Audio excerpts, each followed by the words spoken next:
Some not so quick tips on the Sunshine Carbon Arc. When you are putting it all back together, hog that out in there so that the weight can drop down on that piece of aluminum there. You also need a smaller than normal 1/4 inch stainless washer for the clutch, and the clutch is this whammo that you push on underneath here. Let's see if I can get to it. That disengages the worm wheel.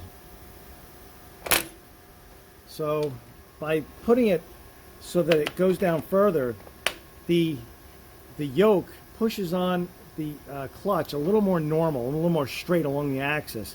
When this thing is up too high, it tends to push down on it or sideways or cockeye.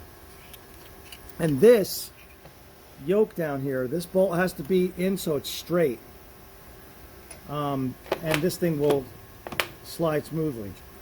So once you've changed the carbons, I'm gonna have a hard time doing this here. There we go. Once you change the carbons, and this thing starts moving, it's going to start moving like this, and it's going to drop in. So that's how you want this to work. So that once it's the carbon drive starts moving the wheel, that this will drop right down in. When you are setting this up, it is very important that this upper limit works. This limit switch is for carbon too far apart and carbon too close together. Very important as far apart if you're going to use a steel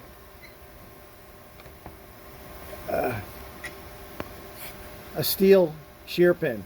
This will not protect the gear train. We stuffed that in there because the Indian carbons do not restrike an arc as nicely, and you have to wait.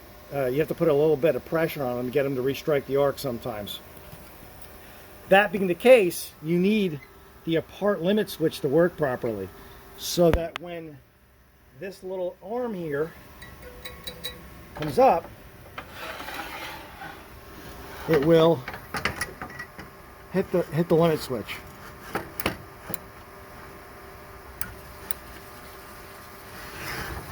And what's in there, believe it or not,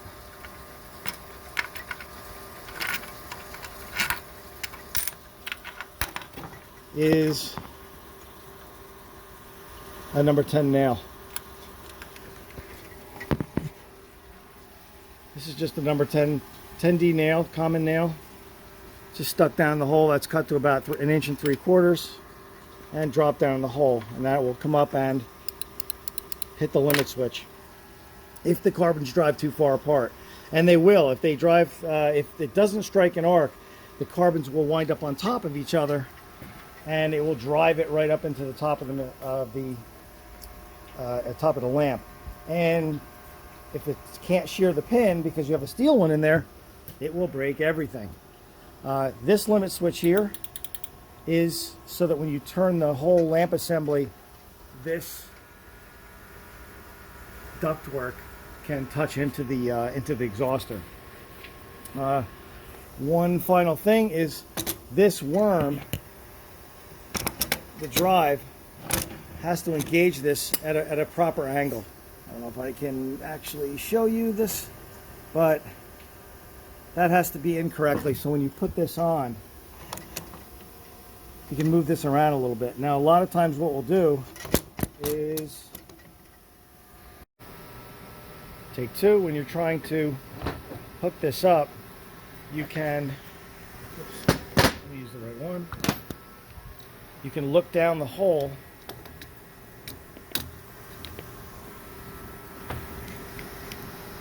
and you can line this up.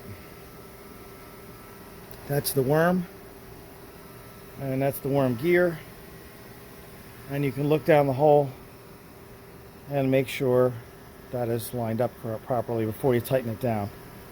So it does move back and forth a little bit.